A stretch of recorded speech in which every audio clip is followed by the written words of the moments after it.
আমরা যারা রাজনীতি করি আমরা তো আপনাদের সাথে সবসময় কথা বলি। শুধু এতটুকু বলে যাব,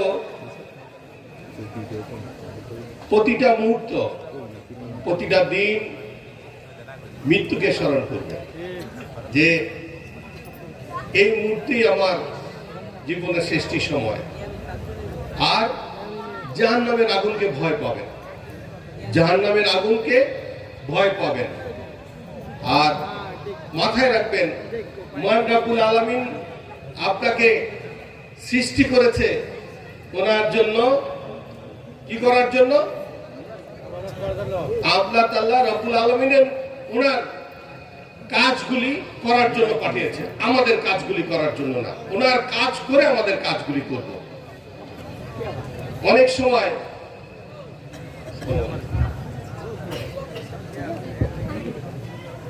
সময় মসজিদে আজান হচ্ছে, আমরা বলছি একটু পরে যাব, মসজিদে নামাজটা পরে পড়ব, আগে হাতের কাজটা সেরে নেই। আগে আল্লাহ তাআলা সৃষ্টি করেছেন যে কাজগুলির জন্য, সেটা আগে, আপনার কাজটা পরে। আমরা এটা ভুলে যাই। আমরা ইহকালের কথা চিন্তা করে মনুষ্যত্বটা আমরা হারিয়ে ফেলেছি। মনুষ্যত্ব বোধ আস্তে আস্তে নষ্ট হয়ে যাচ্ছে। আমরা মাথায় রাখতে হবে, এই সময়টায় যতদিন আসি পৃথিবীতে, খুব বেশি দিনের জন্য আসি নাই। যেখানে থাকবো যুগ যুগ ধরে, সেখানের জন্য কিছু আমল নিয়ে যায়। যেখানে যেই রব্বুল আলামিন সৃষ্টিকর্তা আপনাকে সৃষ্টি করেছেন, যখন আপনার নামটা ধরে ডাকবে, যখন বলবে যে তোমাকে আমি যে পৃথিবীতে পাঠিয়েছিলাম, সেখানে তুমি কি কি কাজ করেছ।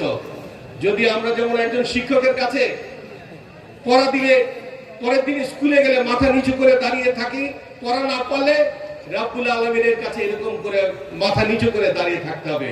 অতএব বেশি কথা বলবো না, শুধু এতটুকু বলবো, ইহকাল এবং আখিরাতকে স্মরণ করবেন, জাহান্নামের আগুনকে ভয় পাবেন, হারাম এবং হালাল বেঁচে খাবেন।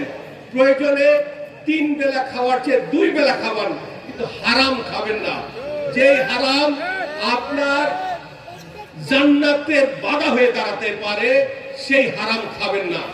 যে কাজ করলে জান্নাতে যাওয়ার রাস্তা প্রশস্ত হবে, সেই কাজটা করবেন। অতএব আমি আপনাদের একজন সেবক, আপনাদের সাথে আছি। মৃত্যুর আগের দিন পর্যন্ত যেন আপনাদের সাথে হাসি খুশি ভাবে চলে যেতে পারি। আর হারাম এবং ধোঁকা থেকে যেন রব্বুল আলামিন